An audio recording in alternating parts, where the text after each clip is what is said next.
नमस्कार दोस्तों। पिछली मैंने वीडियो बनाई थी जिसमें मैंने इन्वेस्को के बारे में बात करी थी कि बहुत ज़बरदस्त म्यूचुअल फंड है, लेकिन लोग कहाँ मानते हैं। तो लोग मुझे बोलते हैं कि यार क्या कर रहे हो, नेक्स्ट मोतीलाल वाइट ओक बनेगा ना कि इन्वेस्को।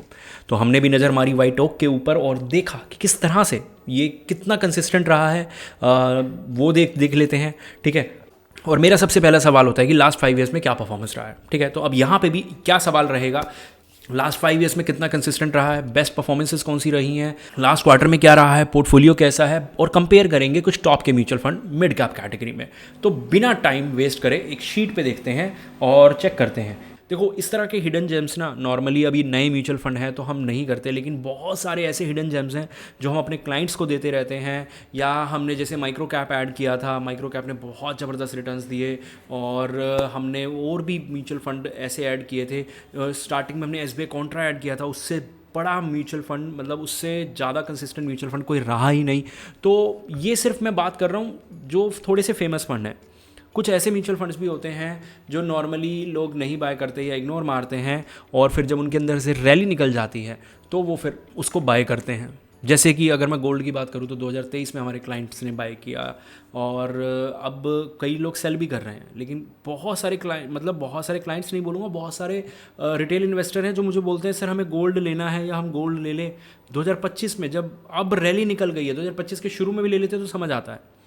तो अगर आप भी चाहते हैं आपका पोर्टफोलियो हम मैनेज करें तो स्क्रीन पे नंबर है, आपका पोर्टफोलियो हम मैनेज करेंगे। और आपको क्वार्टरली रिव्यू, लमसम अलर्ट, इस तरह के फंड्स, बहुत सारी चीज़ें मिलेंगी। वीडियो में वापस चलते हैं। तो यहाँ पे मैं आपको अगर बताऊँ तो वाइट ओक लास्ट 5 ईयर्स से एग्जिस्ट ही नहीं करता। सिर्फ और सिर्फ हमारे पास 3 ईयर्स का परफॉर्मेंस है। 2025 अभी ख़त्म नहीं हुआ। पहले साल इसने ख़राब किया, फिर दूसरे साल अपने कैटेगरी एवरेज को बीट किया, तीसरे साल भी कैटेगरी एवरेज को बीट किया, और इस साल भी कर रहा है। तो लगातार 3 सालों से ये चीज़ करता हुआ आया है। तो मुझे लग रहा है कि हम थोड़ा सा लेट हो गए शायद। क्यों?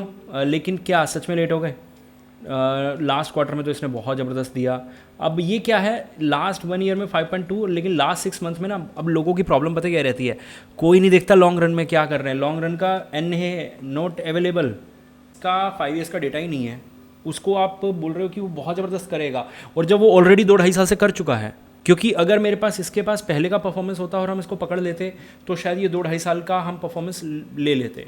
हाँ, लेकिन जो तारीफ़ करने वाली चीज़ है वो तारीफ़ करने वाली है कि इसका जो रेशोज़ हैं, अल्फ़ा ठीक ठाक है, बीटा काफ़ी ठीक ठाक है, और स्टैंडर्ड डिवीएशन बहुत अच्छा है, शार्प पे बहुत अच्छा है इस मार्केट कंडीशन के हिसाब से, और सोटिनो सबसे अच्छा है।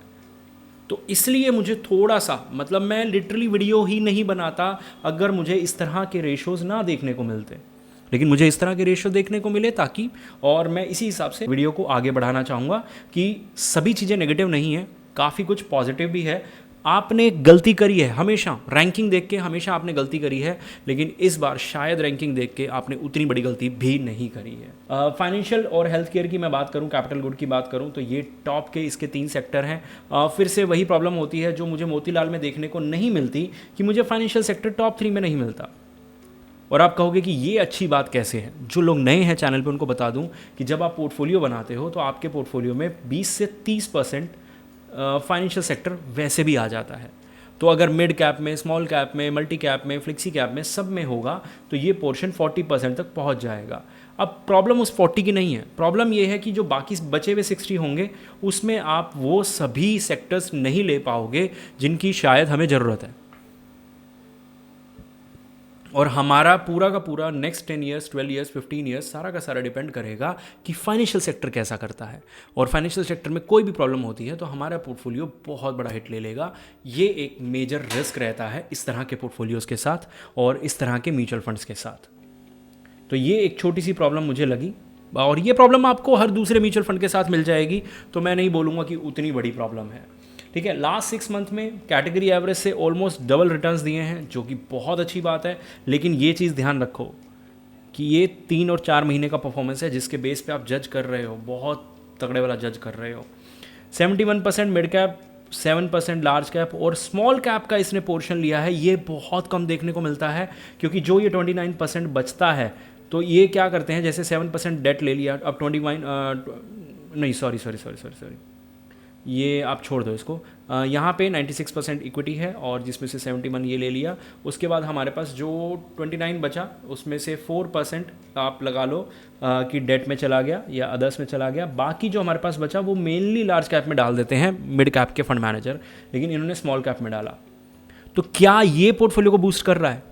हो सकता है ये छोटी सी स्ट्रैटेजी बहुत तगड़ा काम कर रही हो, क्योंकि मैंने पहले बहुत रेयर देखी है ये चीज़ और बहुत बेसिक सी चीज़ है जो शायद आप कर सकते थे पहले भी, लेकिन कभी किसी फंड मैनेजर ने नहीं करी। क्यों? क्योंकि जब ये गिरेगा तो बाकी मिड कैप से ज़्यादा गिरेगा, तो रैंकिंग ख़राब होगी, लोग इन्वेस्ट नहीं करेंगे। लेकिन जब ये चढ़ेगा और ये यहाँ पे पोर्शन ऐसा रहेगा तो डेफिनेटली, और इनकी ना शुरुआत है तो ये एक्स्ट्रा रिस्क ले सकते हैं, क्योंकि कोई नाम नहीं जानता, कोई ट्रस्ट नहीं करता। तो जैसे जैसे ये स्मॉल कैप के अंदर इस तरह की स्ट्रैटेजीज अपना के अपने आप को अपने फंड को फेमस करना चाहेंगे तो हमें कोई बुराई नहीं है कि यार स्मॉल कैप में पैसा ही तो डल रहा है ना 20%, तो क्या बुराई है, डलने दो। 109 म्यूचुअल फंड है, नंबर ऑफ म्यूचुअल फंड थोड़े से ज़्यादा हैं लेकिन फिर भी ठीक है। और टर्नओवर रेशो थोड़ा सा हायर साइड पे इसलिए बोलूँगा क्योंकि नंबर ऑफ फंड्स ज़्यादा हैं, ऊपर से एक LG इलेक्ट्रॉनिक्स कम्प्लीटली नया बाई किया है और जो सेलिंग होती है वो बहुत ज़्यादा एग्रेसिव सेलिंग है।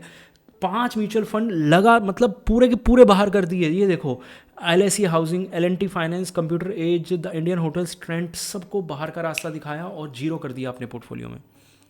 तो ये बहुत बड़ा नेगेटिव होता है। मतलब जो अपना इतनी स्ट्रॉन्ग बाइंग और इतनी स्ट्रॉन्ग सेलिंग होती है ना जहाँ पे, वहाँ पे थोड़ा सा ट्रस्ट करना मुश्किल हो जाता है।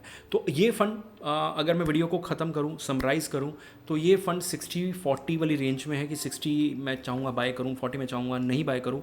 बाय करूँगा तो मैक्स टू मैक्स 10-15% रखना चाहूँगा, क्योंकि इसकी स्ट्रैटेजीज़ बहुत अलग हैं, काम करेंगी, लॉन्ग रन में नहीं करेंगी। लास्ट 2-2.5 साल से कर रही हैं, लेकिन आगे करेंगी नहीं करेंगी उसके बेस पे सोलनी बोलना मुश्किल है, लेकिन उसके बेस पे कम्प्लीटली इग्नोर करना भी मुश्किल है। तो इसको हम 50-50 की रेंज में रखते, लेकिन रेशोज़ इन्होंने बहुत अच्छे से मेंटेन कर रखी है, जिस वजह से मैं एक्स्ट्रा 10% इनको दे रहा हूँ।